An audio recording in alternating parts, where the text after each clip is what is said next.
Coming up on 5 Minute News.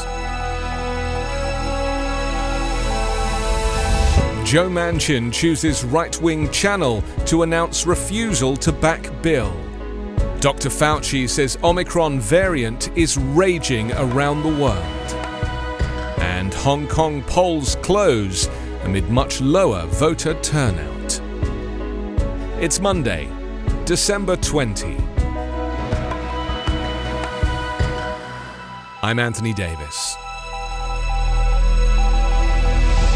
Conservative Democrat Senator Joe Manchin said on Sunday he cannot back his party's signature $2 trillion social and environment bill, dealing a potentially fatal blow to President Joe Biden's leading domestic initiative, heading into an election year when Democrats' narrow hold on Congress was already in peril.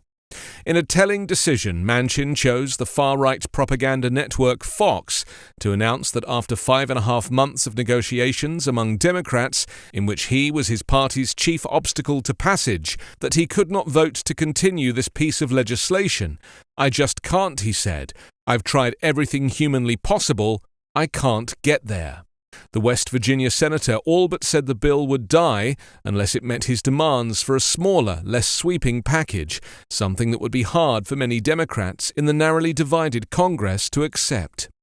The bill would provide hundreds of billions of dollars to help millions of families with children by extending a more generous child tax credit, creating free preschool, and bolstering childcare aid, support that would be essential to Manchin's own state of West Virginia, one of the poorest in the U.S.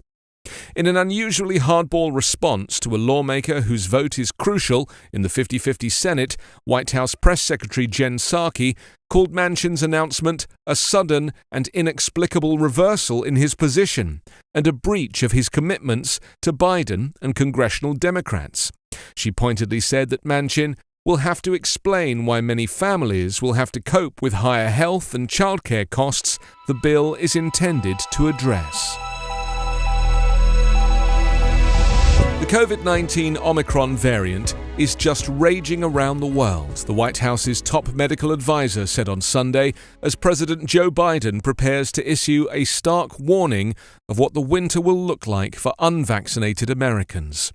Dr. Anthony Fauci said the real problem for the U.S. hospital system is that we have so many people in this country who are eligible to be vaccinated who have not yet been vaccinated. Governor Jared Polis of Colorado said Biden should stop talking about vaccination as 2 shots and a booster and instead call it 3 doses that are needed to maximize protection. The administration is expecting a series of breakthrough infections with the surge of holiday travelers. Fauci said most people who have been vaccinated and received a booster should be okay if they take precautions such as continually wearing masks in crowded settings such as airports. Biden plans to speak on Tuesday on the status of the fight against COVID-19 and discuss government help for communities in need of assistance, and will be issuing a stark warning of what the winter will look like for Americans that choose to remain unvaccinated. As strained U.S. hospitals brace for a new surge of COVID-19 cases caused by the fast-spreading Omicron variant, doctors are warning of yet another challenge. The 2 standard drugs from Regeneron and Eli Lilly they've used to fight infections are unlikely to work against the new strain. Meanwhile, Vice President Kamala Harris has conceded that the Biden administration was blind to the emergence of the Delta and Omicron variants, and said she fears misinformation over vaccines will prolong the pandemic well into a 3rd year. Just a third of voters in Hong Kong cast their ballots on Sunday in the first election since Beijing amended the laws to reduce the number of directly elected lawmakers and vet candidates to ensure that only those loyal to China can run. The semi-autonomous territory was rocked by pro-democracy protests in 2014 and 2019 that were crushed by the security forces, followed by the imposition of a sweeping national security law that silenced most of the city's opposition activists and led others to flee abroad. Low turnout was widely expected, with 1,309,601 registered voters, or 29.28%, casting their ballots by 9:30 p.m., an hour before polls were due to close. The turnout for this year's elections was vastly lower than polls in 2012 and 2016, when over 50% of registered voters cast their ballots. Wharton Leung, who did not intend to vote in Sunday's election, said the lack of choice in candidates dampened enthusiasm for voting. Others, such as Koo Wai Kwan, saw the election as a chance to vote for a better Hong Kong. Voting results are expected to be finalized later today.